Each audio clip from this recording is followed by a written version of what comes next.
Can you kindly explain what the purpose of the meeting was? आज का meeting का मुख्य उद्देश्य ये है कि भारतीय रेलवे माल गोदाम श्रमिक संघ, हमारी जो संगठन है, ट्रेड यूनियन है, वो 1998 से माल गोदाम के श्रमिकों के हक अधिकार की लड़ाई लड़ते आ रही है। पूरा देश जानता है कि भारतीय रेल का सबसे बड़ा जो सोर्स ऑफ इनकम है वो माल भाड़े से होती है। और माल गोदाम में जो माल गोदाम के मजदूर काम करते हैं, प्रतिदिन लगभग 50 लाख टन माल पूरे देश के कोने कोने में पहुंचाने का काम करती है, जिससे रेलवे को लगभग 70% की आमदनी होती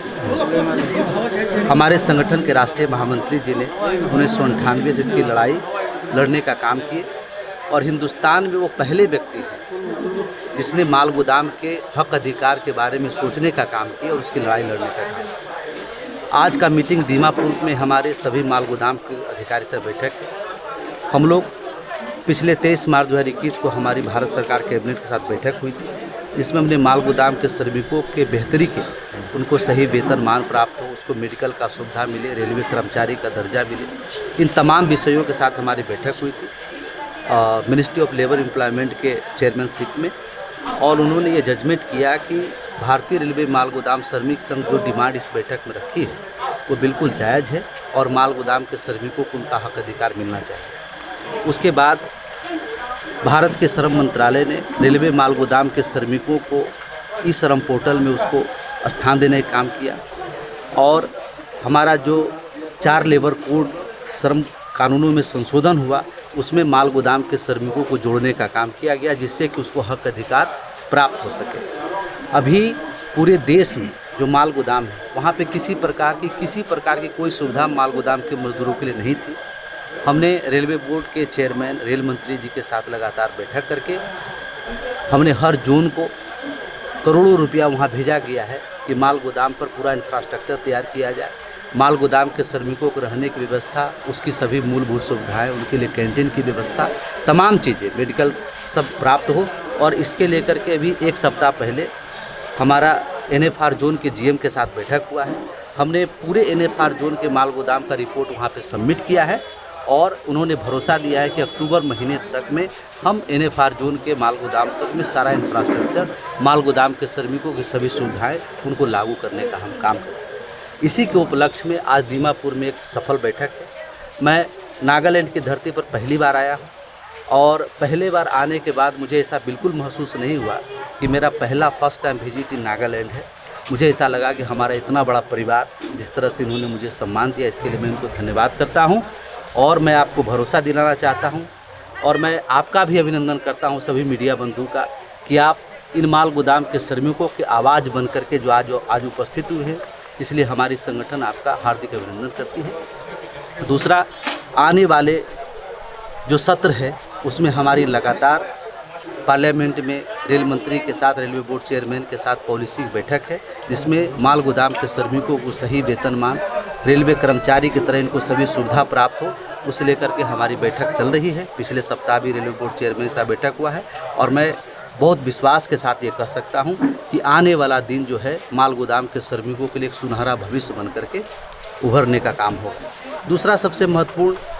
मैं रेलवे मंत्रालय का और माननीय रेल मंत्री महोदय जी का अभिनंदन करता हूं कि जिस तरह से उन्होंने नॉर्थ ईस्ट में रेलवे कम्युनिकेशन को विस्तार करने का काम किया है। लगभग 6,500 करोड़ रुपया की लागत से जो दीमापुर से कोहिमा तक रेलवे लाइन का जो विस्तार हो रहा है, उसमें लगभग 8 से 9 नए रेलवे स्टेशन बनेंगे, लगभग 4 से 5 नए रेलवे माल गोदाम बनेंगे।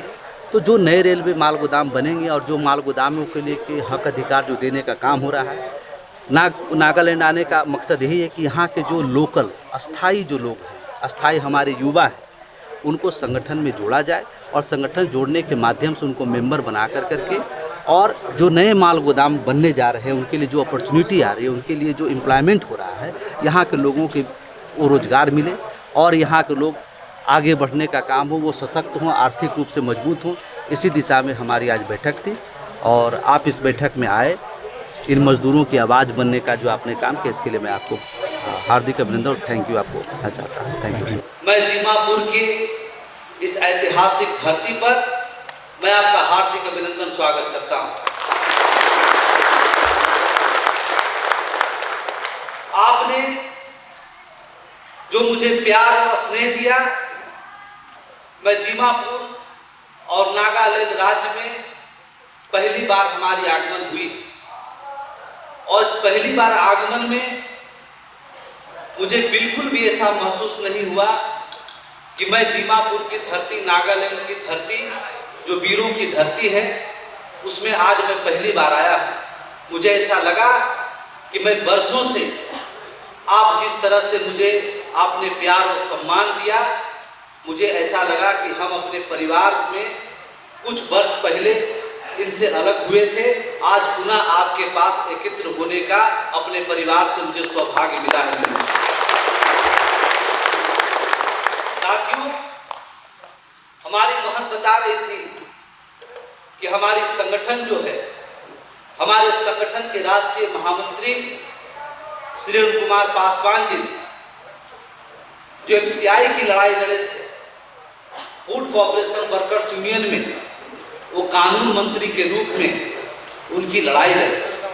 और एफसीआई के मजदूर जो डिपार्टमेंटल लेबर सिस्टम के तहत आते हैं, लगभग 3.5 लाख लोगों को उन्होंने भारतीय खाद्य निगम में सरकारी सेवा में नियमित कराने का उन्होंने काम किया।